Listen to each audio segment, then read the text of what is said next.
Everyone. Again, like the other speakers, I'd like to say hello to everyone around the world, and it is amazing that we have so many people online. Well, I'm going to move along fairly quickly. The title of my talk was probably a little bit ambitious for this group in terms of the time that I've got, etc. So some of it I'll be skipping over a bit, and others I'll spend a little bit more time. No, Mark, sorry. I I think please, because I think your topic is, this is where we find it quite difficult sometimes, the inconclusive results, the sex discordant results. I really look forward to listening to your talk. So please don't cut it. Go ahead. Okay, thank you, Ursula. The sex discordance is interesting actually because it's difficult in twins in some respects. It's not so relevant, but we will discuss some of that. So what you'll get from me tonight is a little bit of a look under the hood of what goes on inside an NIPT laboratory. So I actually direct a laboratory, and many of the problems that have been discussed so eloquently by Francesco and Lisa are things that I see every day, and I'll give you a couple of examples of these sorts of things.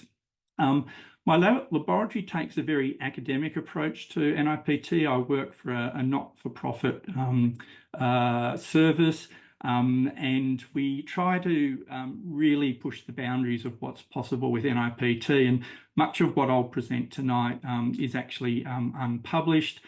You won't see complete data sets, but at least partial data sets. We run a commercial in-house automated assay.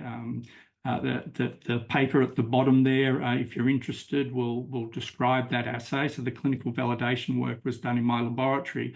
But what's unique about the service in some respects is that we perform a dual analysis. So we actually run every sample through two independent, or sometimes three independent analysis systems. So the other analysis system is an open source software called Wise Condor that was developed by the Dutch, and a bit of work also done by the Belgians. And we use that data to confirm, override, or sometimes correct the data from the primary pipeline. It also allows us to look for anomalies below 7 megabases in size. So these are microdeletions. So again, my lab is a little bit unique in that we offer a genome-wide approach, which is done on every sample that comes through the laboratory. So I'll start off by talking about fetal fraction, and Lisa summed this up really eloquently, so I don't need to spend too much time here. But as Lisa said, the fetal fraction is actually the placental component of cell-free DNA. And I'd just like to make the point that when we're actually doing the analysis on the cell-free DNA, we're actually looking at placental and maternal cell-free DNA together. So we're actually looking at DNA from two individuals and trying to work out what's going on in the fetus. There are many reasons why the fetal fraction can be higher or lower than expected.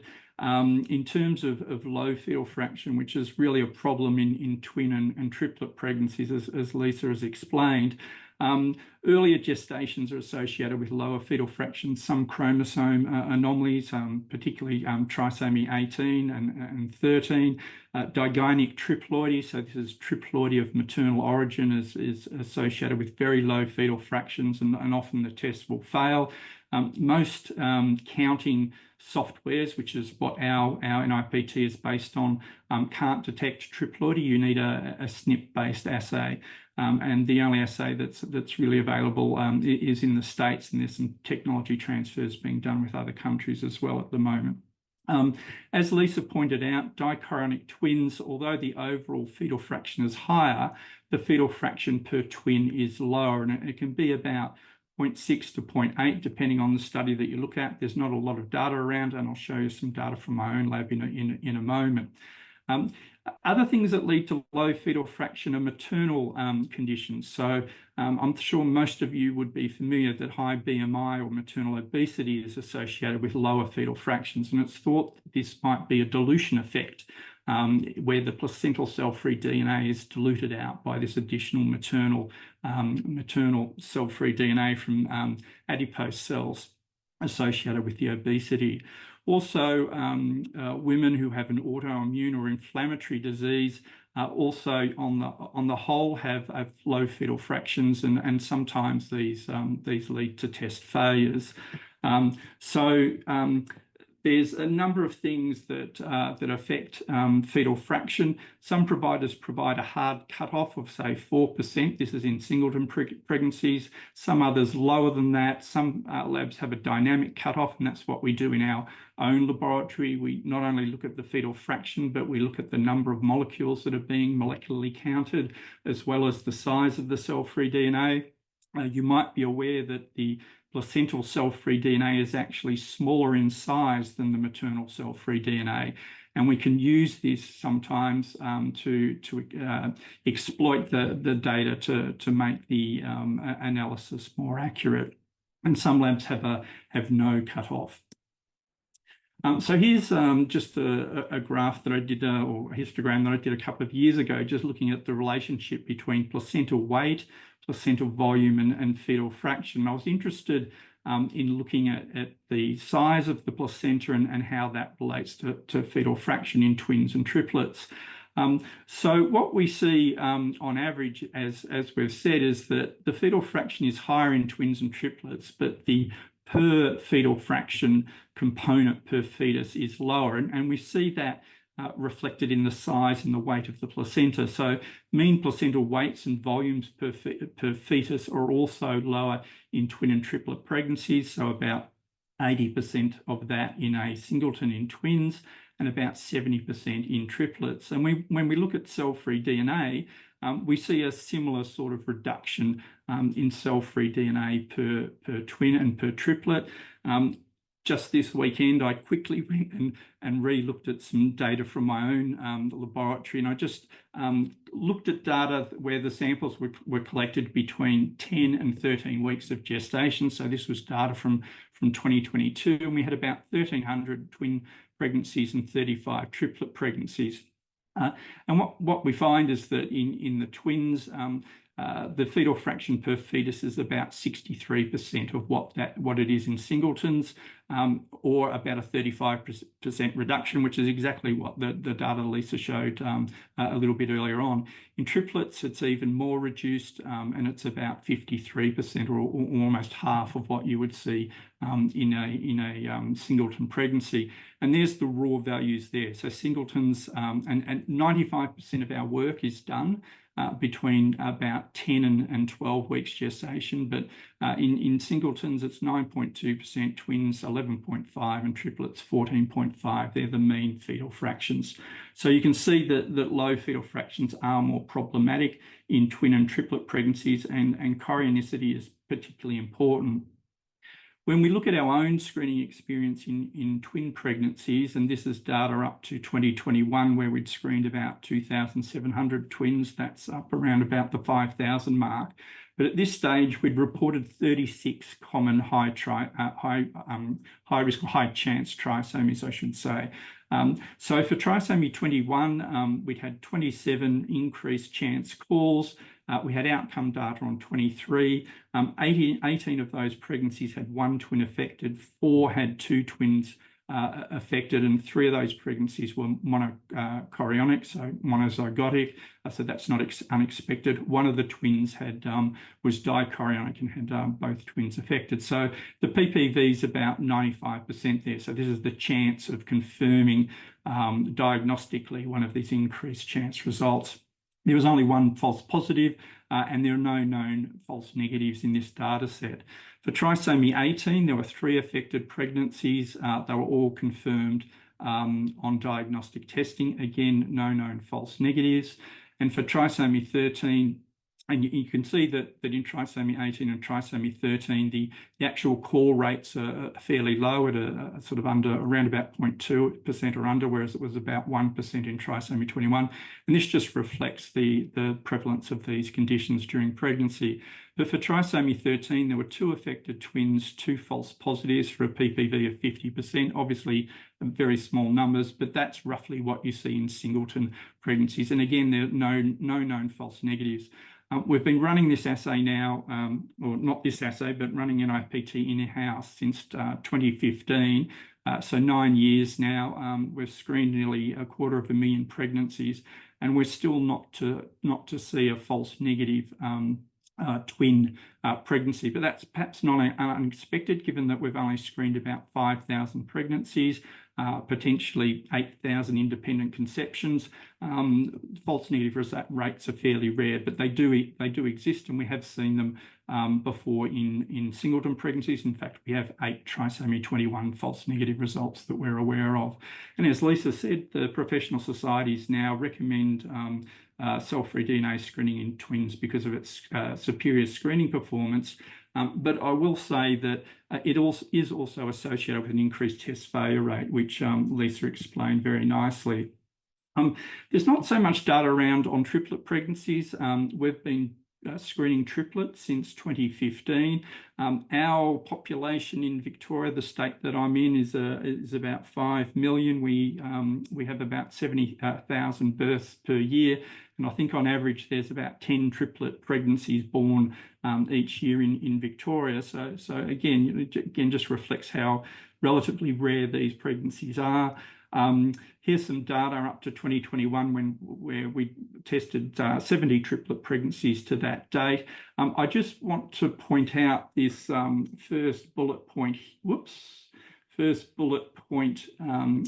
here, where you can see that the failure rate at first call in singletons in my laboratory is about 1%. It's about 3 times higher in twins at 2.8%.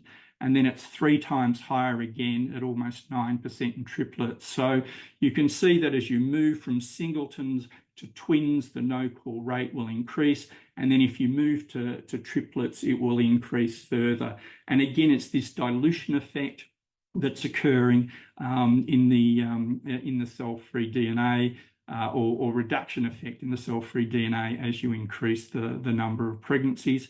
Of course, chorionicity is very important, and these figures are most relevant to dichorionic twins and trichorionic triplets, although there's not a lot of difference between the two. The relativities are still there.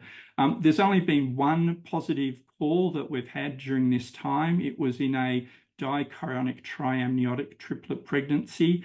When we did the analysis on that, we do a lot of work looking at the bioinformatics. So we look at the fetal fraction, we look at coverage statistics, which allow us to determine how much of the cell-free DNA should contain the trisomic chromosome. We compare it with the fetal fraction and then come up with an estimate of how many twins we think or triplets might be affected. In this particular case, the affected fraction, or the trisomy 21 fraction, was equal or slightly above the fetal fraction. So we thought in this instance that all 3 pregnancies were at risk of trisomy 21, and that was actually confirmed on amniocentesis. And again, using SNP microarray, it was possible to show that the 3 triplets were all genetically identical, so that they all arose from a single initial trisomy 21 zygote. With trisomy 18, we've had 1 positive call, and it was a false positive call. But again here, almost a third of the fetal cell-free DNA was consistent with an extra copy of chromosome 18, and we think that this was an instance of placental mosaicism. And this is important. In triplet pregnancies, if there's 3 genetically distinct conceptions, then that's 3 times the opportunity for, say, placental mosaicism that you'll have in a triplet compared with a singleton. So we'd expect perhaps that the false positive rate should be a little bit higher, both in dichorionic twins that are dizygous and trichorionic triplets that arise from 3 zygotes. When we're testing triplets, we generally advise to test a little bit later in pregnancy at about 12 weeks. It probably doesn't make a lot of difference, but it makes us in the lab feel a little bit more comfortable that hopefully we might get a slightly higher fetal fraction to begin with. We've now tested over 150 triplets, and that trisomy 21 still remains the only positive call that we've seen, and we haven't had any other false positive calls for the common trisomies. As Lisa pointed out, it is very, very beneficial for us to know what the chorionicity is, if it's known to you, and if it is an IVF pregnancy, how many embryos were transferred. With respect to fetal fraction in our own lab, our fetal fraction requirement is highest for trichorionic triamniotic triplets, working on the assumption that they could represent 3 separate embryos.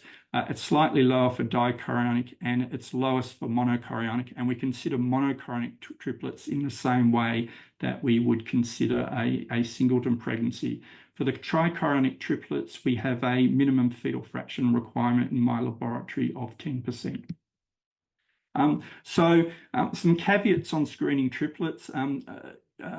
Professional societies do not recommend cell-free DNA screening for triplets in general risk pregnancies or in any situation for that matter at the moment. As I've mentioned, the cell-free DNA consists of up to 4 genetically distinct individuals, which is the mother and the 3 fetuses. When we do it in our own laboratory, it's not meant to be a replacement for ultrasound screening. Ultrasound screening is still very, very important in terms of diagnosing chromosome conditions in triplets. Our own professional societies recommend that nuchal translucency and nasal bone presence or absence be looked at between 11 and 13 weeks. And we see that our work with cell-free DNA screening is to complement this ultrasound examination rather than be a replacement for it. We qualify our test report, and our analysis is based on the first principles of cell-free DNA screening.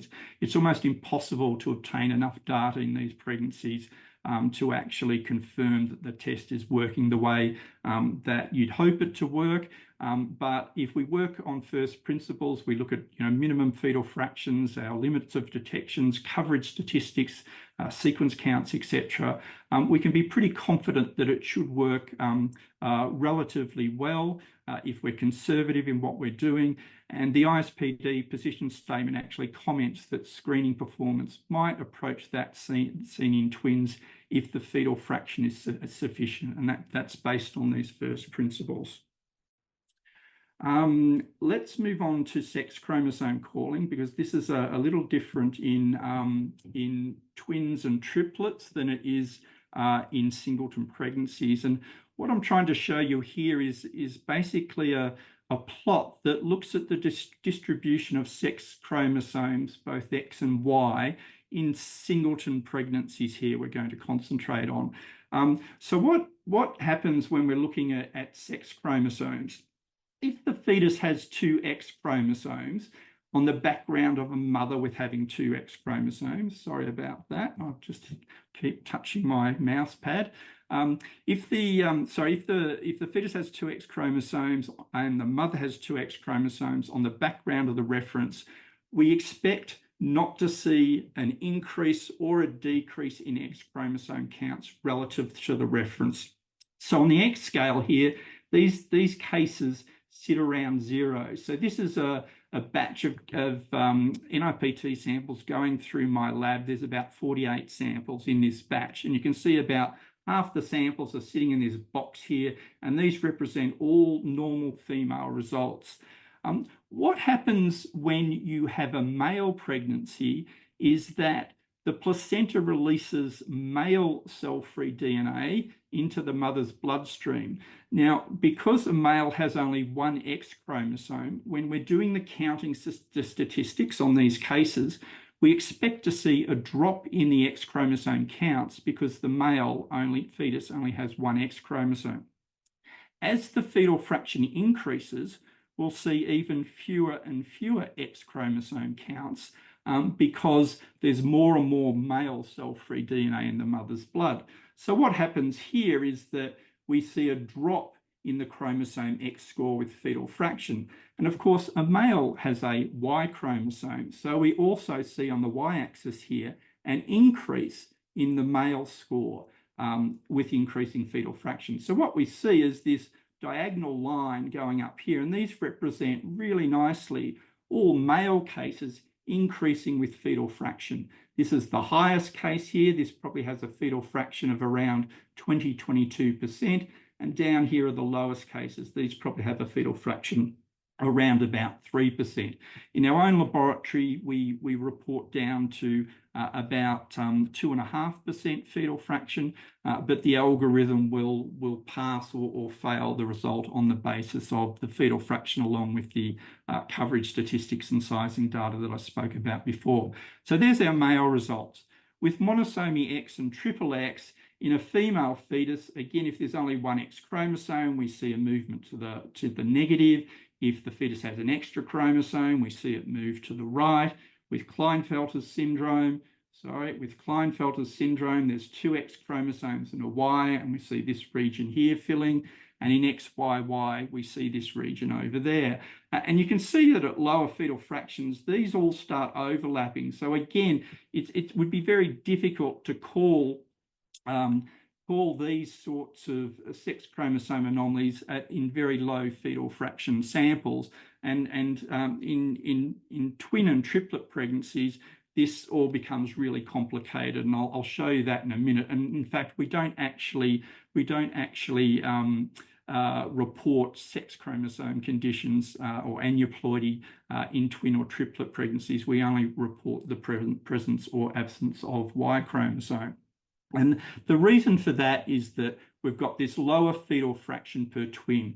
We've got issues such as maternal mosaicism. So in the previous diagram that I showed you, if the mother herself has a low-grade monosomy X mosaicism, that will also reduce the X chromosome count, and that can lead to false positive results. And it's amazing how many women actually have a low-grade monosomy X mosaicism, and sometimes we see quite high-grade mosaicism in phenotypically normal women who are fertile and have come through our laboratory 2 or 3 times. And we can see in each pregnancy this unusual decrease in the cell-free DNA of the X chromosome that relates to the mother. There's placental mosaicism. Sex chromosome mosaicism is very common as well. There can be more complex sex chromosome conditions such as sex chromosome polysomies, and we've seen a number of these in our own laboratory. And you can have this mixing of sex chromosome calls. So one fetus might have one sex chromosome condition, and the other fetus might have normal sex chromosomes or a different sex chromosome aneuploidy. So it's not possible to, with any accuracy, call sex chromosome aneuploidies in twins and triplets. So all we do is report Y detected or not detected.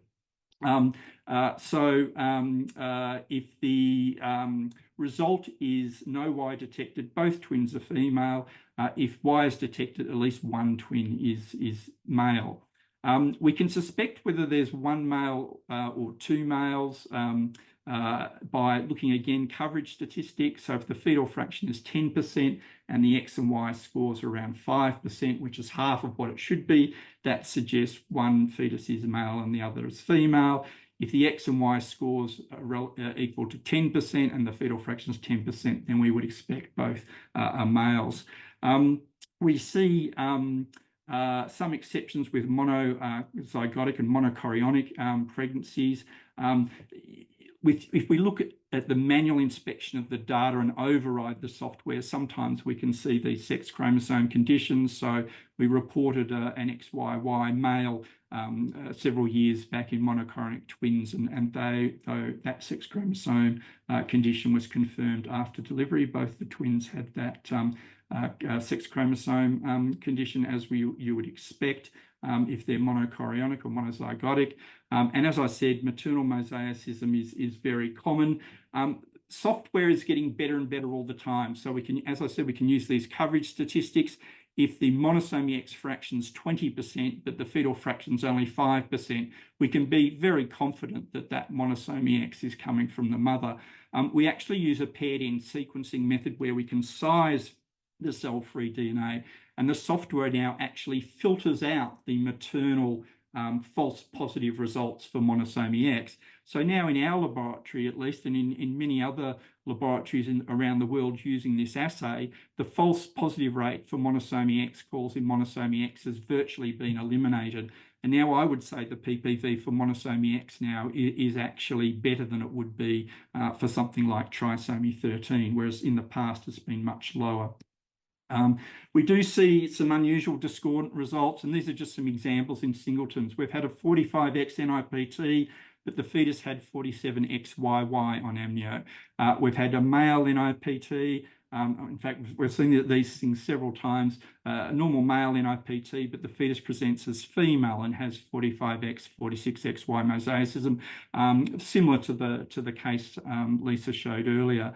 And sometimes you can get a 47XYY result and a 47XXY amnio. Now, all these results can be explained by mosaicism. I don't have enough time tonight to go into that, but the biology behind these cases is really quite interesting. Common trisomy calling, as Lisa said, in monochronic twins, the fetal fraction is generally higher, and so it should be easier to call these conditions. In this particular case, the fetal fraction was only 4%.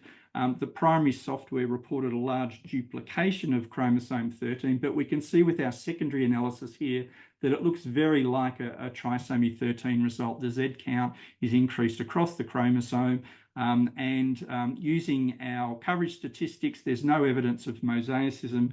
And at least in our laboratory, we'd expect these both twins to have trisomy 13 and a very high positive predictive value of about 82%, given the lack of mosaicism. And here's the ultrasound at 12 weeks following the NIPT, and both fetuses have typical presentations of trisomy 13, and we've confirmed with those with that condition. Co-twin demise, I won't go and talk about discordance in dizygous twins because we can see it very easily in these co-twin demise cases. Francesco reported a lot of data on co-twin demise, or at least what's available from NIPT, which in some respects isn't a lot compared to other aspects of NIPT. Again, this is generally a contraindication for NIPT, and for everyone online, I'm showing you some examples of how you can use NIPT in more difficult cases. Please don't go referring co-twin demise cases into your NIPT provider. Most providers won't be screening for co-twin demise. There are some, and it's not appropriate to refer these to a provider if they're not screening in this context. So what happens here is that the placental cell-free DNA from the demised or vanishing twin continues to be released into the maternal bloodstream. So the cell-free DNA, particularly if the fetus is aneuploid, you will see that aneuploidy often in the cell-free DNA. So there are increased chances for false positive results and sex discordance, but we think that it can be managed quite well if the demise or the vanishing twin is occurring earlier in pregnancy. It does become more problematic from 8 weeks onwards, and Francesco showed some data in that regard. But we've got many examples where the cell-free DNA in later demises will persist for up to 8 to 10 weeks. If the NIPT is done when the demise occurred early, it's generally not problematic in our experience. We've now screened about 800 pregnancies with co-twin demise, and I'll just show you an example in a moment. This is the logic behind it. If we're looking at live twins and one twin has trisomy and the other one doesn't, again, we can use coverage statistics to look at the proportion of abnormal cell-free DNA in the pregnancy. And if one twin is affected, say, with trisomy 21, we would expect to see that in half the fetal fraction or half the cell-free DNA from the placenta. In a co-twin demise setting where there's been an early demise early in pregnancy, that sac will start resorbing, the live twin will continue to grow. So you get this discrepancy between the live twin and the demise twin. And if you take a sample, 4 to 5 weeks after that demise, if it occurred early, so for example, the demise occurs at 6 weeks, and you might take the NIPT sample at 11 weeks. If there is an aneuploidy there, it's usually present in a much lower proportion of the cell-free DNA, or it might not be present at all if the embryo has resorbed totally. If there is an aneuploid result in a small proportion of the cell-free DNA, what we do is generally ask for another sample about 4 weeks later, again, depending on the timing. And usually in that sample, you won't see the affected fraction. And Francesco talked about, samples being tested again after 15 weeks or thereabouts. This is exactly what's happening here. In most instances, though, if you have a reasonable amount of time between an early demise and a later collection, most of the results will be normal. So in our experience, about 75% of them are normal. Some of the cases will have a low Y detected, and this usually represents a demised male twin when you just have this low proportion of Y. There will be a small proportion of cases that have an increased chance for a common trisomy, and again, this sort of fits in with the data that has been talked about, and in our experience, it's about 4%. And because we're using a genome-wide screen, there's about another 6% of results that have an increased risk for another aneuploidy or some other type of abnormality. We have actually had 4 results when we had an early demise and then tested the cell-free DNA 4 or 5 weeks after that demise.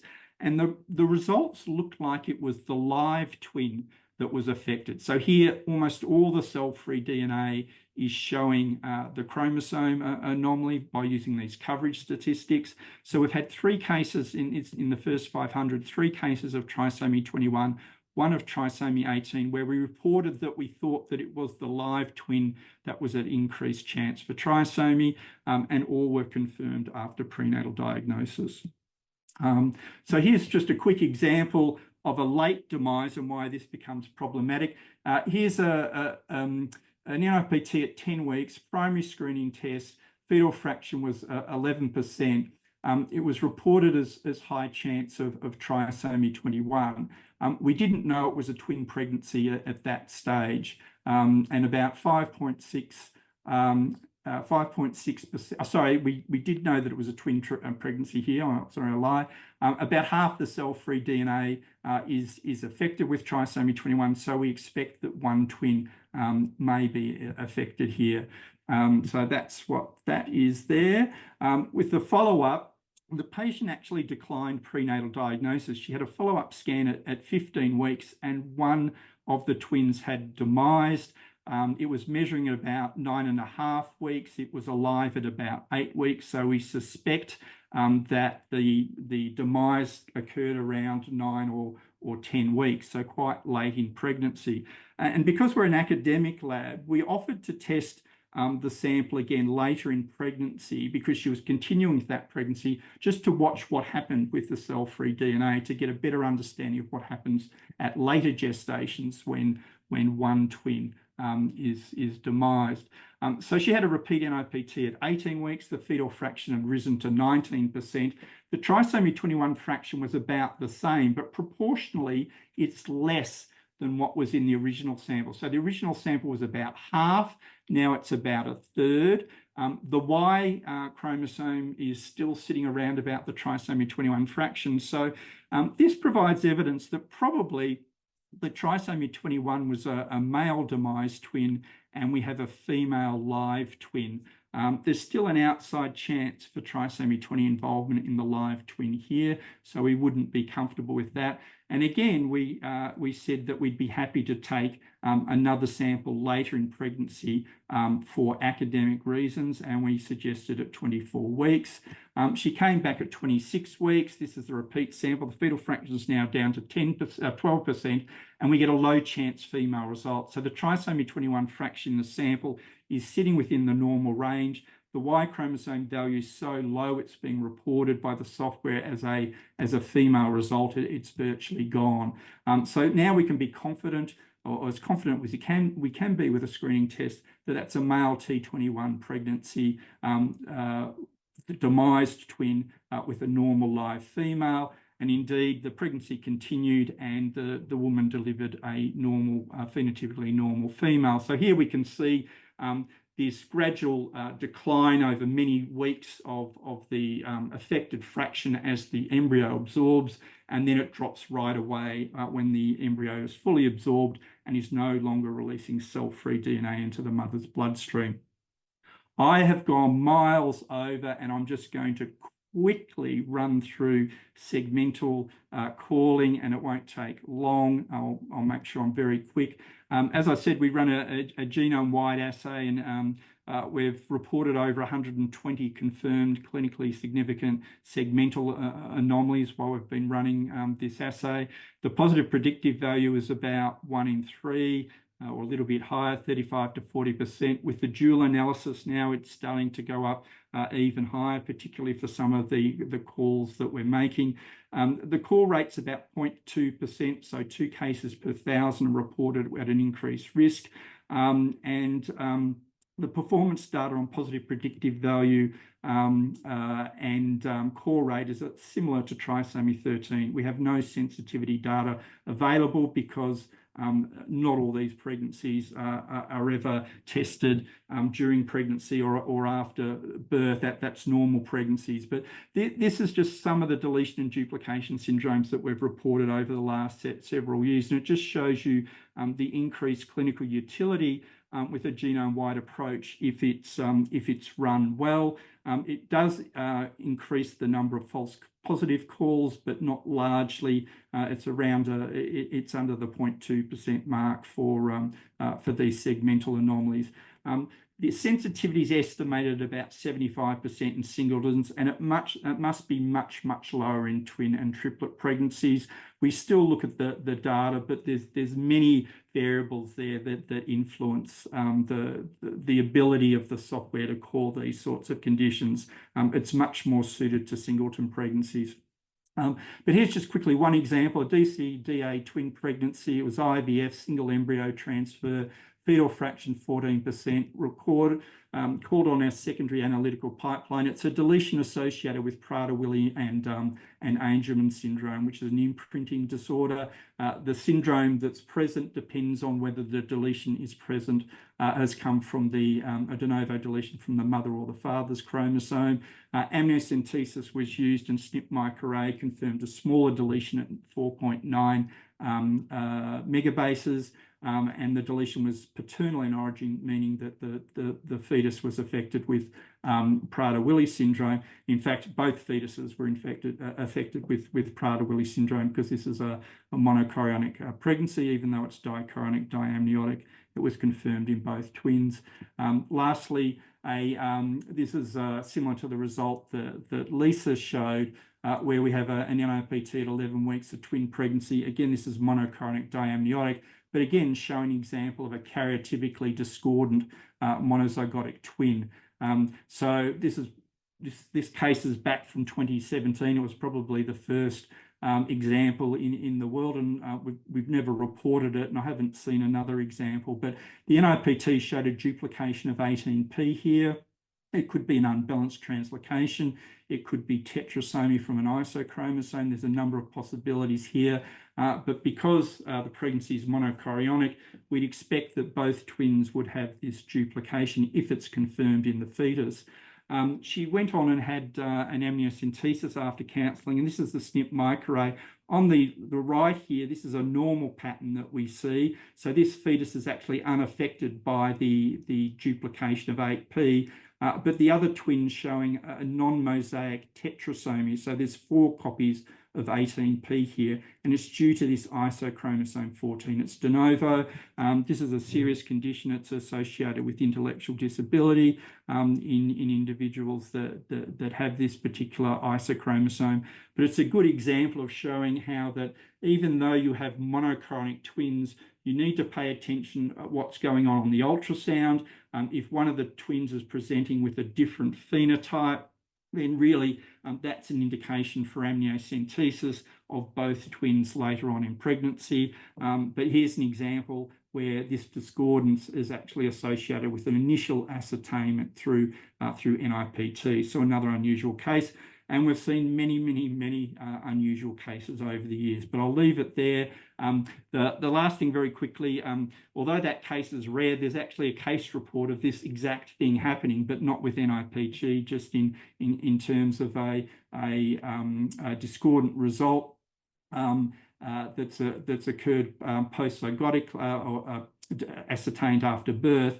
But here's the phenotypically normal female monozygotic twin. Here's the affected twin, again with this isochromosome 18p. Here it is again a little bit later in life, the girl with the ISO 18p chromosome in most of her tissues on the right, although it wasn't present in her blood. And interestingly, the twin with the normal phenotype, when she was investigated in a number of tissues, showed a very low-grade mosaicism in fibroblast cells, but that wasn't impacting in any appreciable way on her phenotype. So these discordant karyotypes or heterokaryotypes, heterodiscordant karyotypes do exist in monozygotic twins. I'll say thank you. I'm miles over. I must apologise, but hopefully you found aspects of that presentation enjoyable and interesting. Thank you very much. That was wonderful, Mark, and just really shows how complex genetic testing can be, and it's even further more complex when it comes to twin or triple pregnancies. So that was wonderful, and thank you very much. We have a decision to make. I do have a really short talk just with take-home messages. I'm also conscious that we are more than 1 hour and a half, but I think some of the questions that I can see in the messages, and thank you so much for Francesco and Lisa for answering some of these questions, but some of them will be actually addressing some of this sort of really very clinical, very sort of take-home messages, and also it might create some discussion points. So I'm just going to try to whiz through it quickly, just really to give some take-home messages from this. Really, I think is wonderful.